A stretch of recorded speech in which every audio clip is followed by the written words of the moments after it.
travel to this specific account on these days and get really good with your organization, guys. That can really revolutionize you, not only hitting plan, but like achieving P Club and beyond.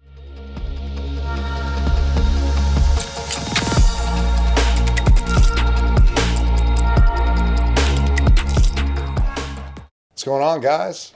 Thanks for tuning in today. We got Harold Kabala. What's going on? Kalibala, or is it Kalibala? How do you say it? Kalibala. Yeah, I was gonna say, man. Kalibala. I remember like when we were in college, like I would always try to pronounce Harold's name, and I'm Yeah. like, damn, man, I know I'm butchering it. So It's all good, Yeah. man. We're on the same boat. We both got last names that are like pretty difficult Super to pronounce. So hard. let's let people mess it up, right? Yeah, man, dude. But I'm Yeah. so glad to see this guy. So you guys know just the background before we get into today's video. Harold and I played college football together at Wittenberg back in 2011. Yeah, come a long way from Springfield, Ohio, right? Isn't that crazy, man? Yeah. And like now we're in his backyard here in Houston, and it's just a blessing because we're in the same industry. We have a bunch of knowledge to share with you guys today, and I hope you take away a lot of it. And let me know in the comments section what you guys would like to see for the next video too. I think it's going to be a really impactful series. Or if we continue, doing this kind of duo, I think there's going to be a lot that we could feed off each other on. So Absolutely.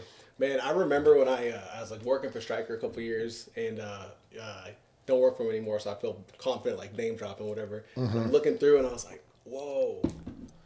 This looks in med sales? I didn't know anybody else from college that was in med sales. So Yeah. I was really excited to see you kind of take those steps. And I know the grind, so I was like, oh yeah, he's doing the same thing I'm doing. Yeah. And that's what made me like even reach out to you to stay up with you from like career and from spot to jumping, spot. Yeah. it was wild too because I know like how tough Strikers like mentality is with hiring people too. Yep. And like having that type of culture where it's like super athletic, like people that are Yeah. coming there, and I have so much respect for it too because like Yeah.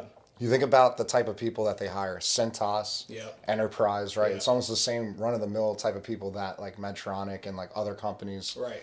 similar to them, like Johnson & Johnson too, like they all Exactly. hire kind of like that same run-of-the-mill type of rep. But to see you there too, man, like it was cool. It was Yeah, cool yeah, to it's like full have circle. our run-ins like at this level. Yeah. And for everyone that doesn't know, Harold was also a people leader too. Yeah. And now he's doing an individual contributor style role, but knows both sides of the coin. So a lot of the stuff that we're talking about is from experience, and we can help you guys figure out like your cadence and all that sort of stuff by just having dialogue in the comments. So you just let us know what you want to see more of, just to dial back on that note again. But yeah, man, let's talk about today. Let's talk about territory management. Right. And so when I think about territory management, as I was like mulling over, talking points for this, Yeah. the first thing that stuck out to me was when I first moved to Richmond, Virginia from New York. Yeah. It was the craziest switch, man. So Yeah. I ended up going there knowing nobody. I actually met Sloan, like when I moved down there. I don't know if I told you about that. I didn't know that. Yeah, that's Yeah, what's up. Yeah. dude, it was crazy because it's like the first house, first car that I bought, and then Yeah. like hopefully my first and last wife, in Yeah, Richmond. there So, you go, yeah. but yeah, man, it was nuts because I also didn't know any of the health systems there. Right, you have HCA, Bon Secours. At the time, What's the big one? Starts with an A. Anova. Inova too Yeah, for like yeah, Northern yeah, Virginia. all those, yeah. Those guys, they beat to a different drum, and that's what was interesting. And we'll get into it too, like with territory management. They moved so different in Northern Virginia than Southern Virginia, and Exactly, it's wild, man. Like passing that Mason-Dixon line Yeah. to like Southern culture, it's so insane to see the purchasing process change, the buying dynamics of like specific personalities Yeah. of people like lean towards a more aggressive style in the northern style of Northern Virginia, and then Southern Virginia, it's more about like that relationship. Right.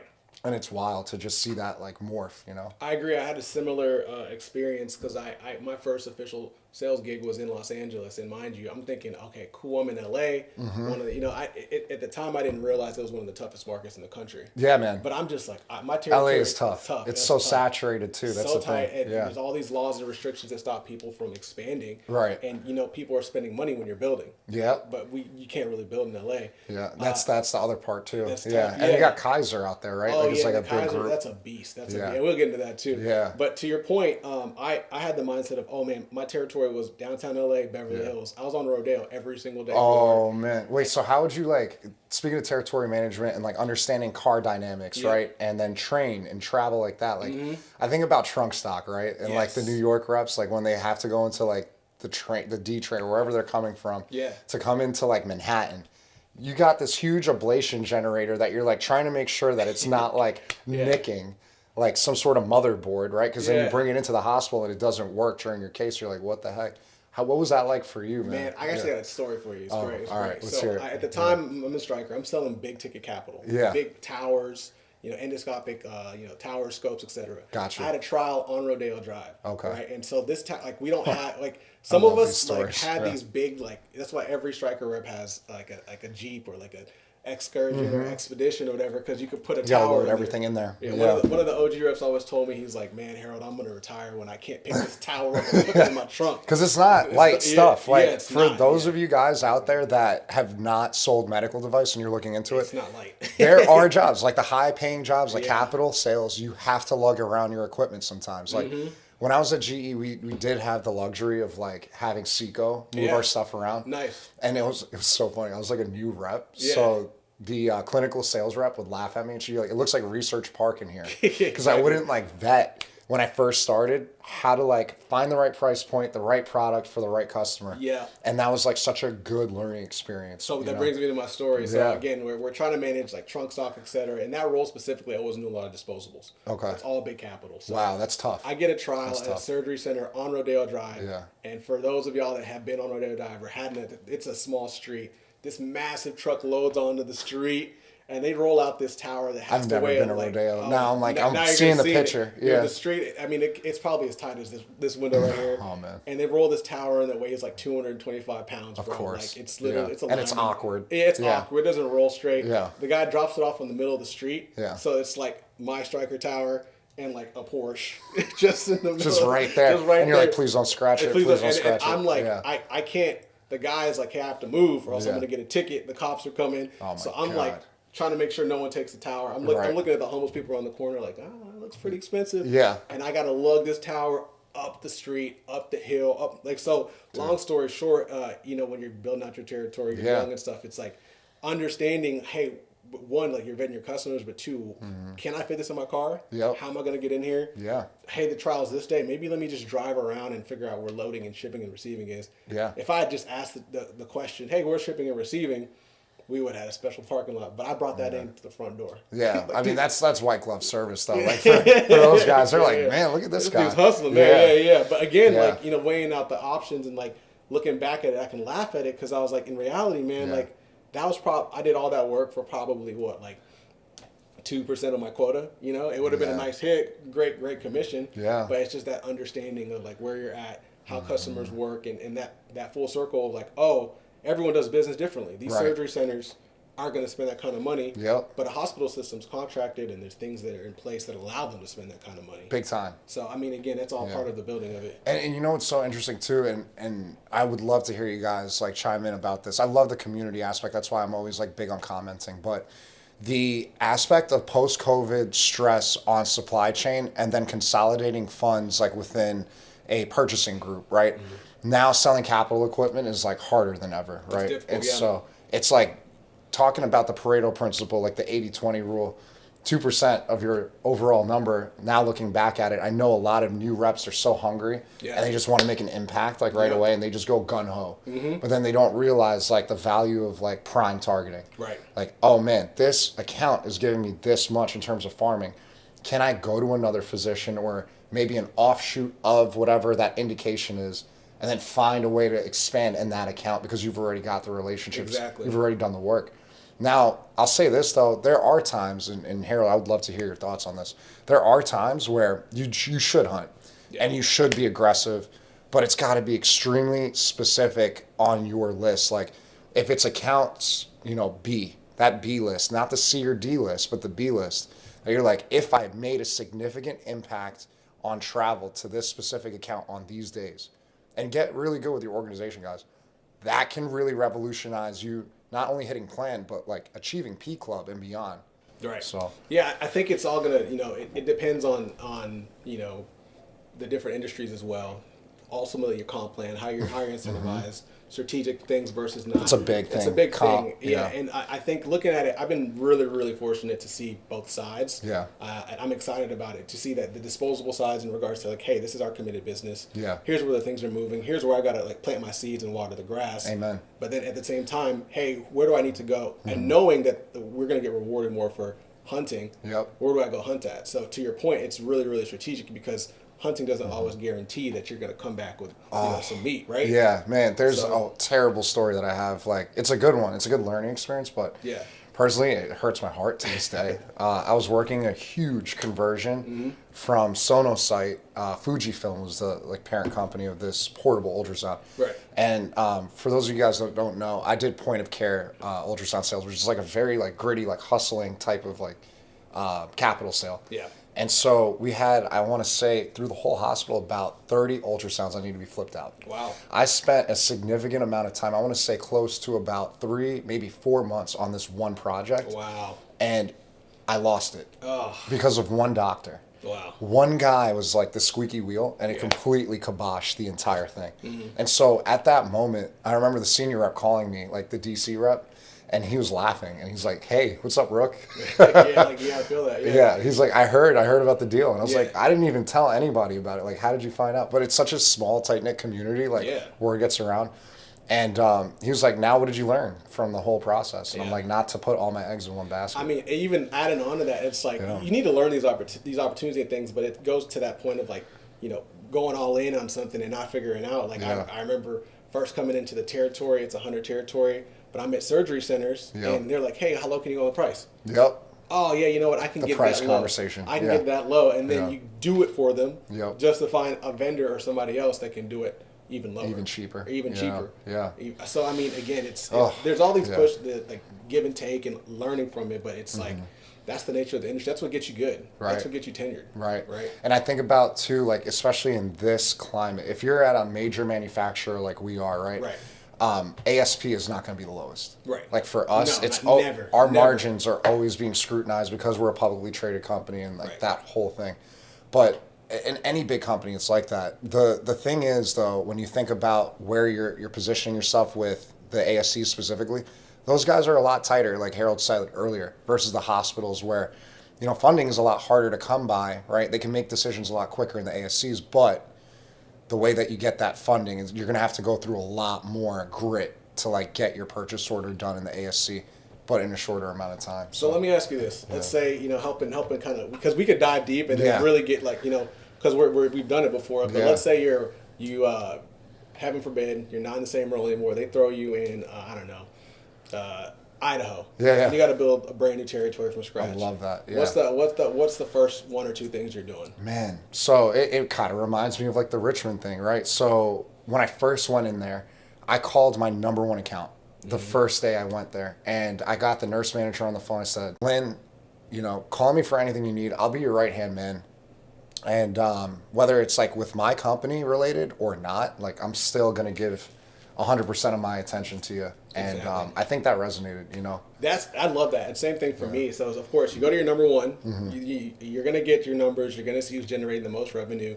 You got to make sure you keep that business. Yeah. But same thing. I'm going to every single customer I have, and I'm not going there to try to sell them. I know you're coming off of the training. right. You have you know the product in and out. Especially you know those the young pitch reps. deck. Yeah. Yeah. No, I'm going in. I'm just saying, Yeah. hey, this is who I am. This is what I support. This is what I support Right. of you. Right. Here's my background. Yeah. Here's how I can help. Here's my number. Yeah. I'm just gonna come check in, and every single one of my accounts, I want to go in and know who I'm thinking OR, right? So who the Yeah. scrub techs are, who the So many charge players. nurse, Yeah. who the big, and then when it comes to like the people I'm hunting, I want to know who the whales are, who the sharks are, who the Mm-hmm. Yeah. fish are, who the guppies are, who the, The minnows minnows. are. You know what I'm saying? Yeah. I want to know everybody. Yeah, that's funny we said that at the same time because we're thinking the same thing. chronological exactly order. in that order, and that's the Yeah. first thing I'm doing. Month one. Yeah. Like I know some people and I've had some managers that are like, no, you like learn the thing, learn the product. Yeah. I'm like, no. No. Yeah. We are in We this have a very business. similar selling Yeah, style. but Yeah. we're people, right? Right. And that's what you're gonna need a couple months from. That's how you build your plan out. So for me, that's like time. that's the first thing I'm doing. Yeah, no, So, 100%. And like I think the other thing that come from that too is like you think about how you're backing into your number, right? Yeah. I as a people leader, I have an unconventional way of getting my reps to think about their business. I do two things mainly. One is I tell them when they're territory planning, and it's ironic because I have this meeting tomorrow with all of my reps. I tell them build out your plan the way that your mind works. I'm not giving you a template that is cookie cutter that everyone's using because you might not resonate with that, which means you're not going to efficiently execute that plan. Right. Second thing I always say is just take whatever existing business that you have currently Yeah. and then back into your number that way. Yeah. And then take whatever your quota is and then find the extra stuff that you can play patty cake with it. Yep. And say, all right, now the pressure's off because you know what your existing book of business is. You know where you're going. Yeah. Exactly. Yeah. Yeah, I love that. It kind of leads me to the other thing too, is of like meeting everybody. Is oftentimes you come into a territory, and especially if you like are lucky enough to meet your team, etc. Maybe it's a carve out. Maybe it's an expansion. Yeah. Maybe the rep was promoted. Maybe they left. So you have these preconceived notions about the territory. And I was lucky enough to actually leave the OR and go into like the physical therapy sales space. Yeah. It was a small company. And we were like a micro cap. I mean, I had 13 states. Oh, wow. And I was knocking on doors and understanding markets. That's a beautiful job, though. It was a great job. I Yeah. learned so much. And actually, like, there's a reason I feel like I can perform at this level. But Yeah. I remember thinking in my mind, and then I saw somebody else say it, that was like, I remember seeing all my closed missed opportunities in Salesforce. I remember just like reviewing them and looking at the notes, and they're like, didn't call me back, or and the rookie stuff. Yeah, and something that clicked to me is like, I should just call these people back and say, hey, Yep. here's my name. Yep. Here's what I do. If you need something, that's it. Nothing. Not like a, hey, here's the product I sell. Like, hey, I'm Harold. I'm your rep. Yeah.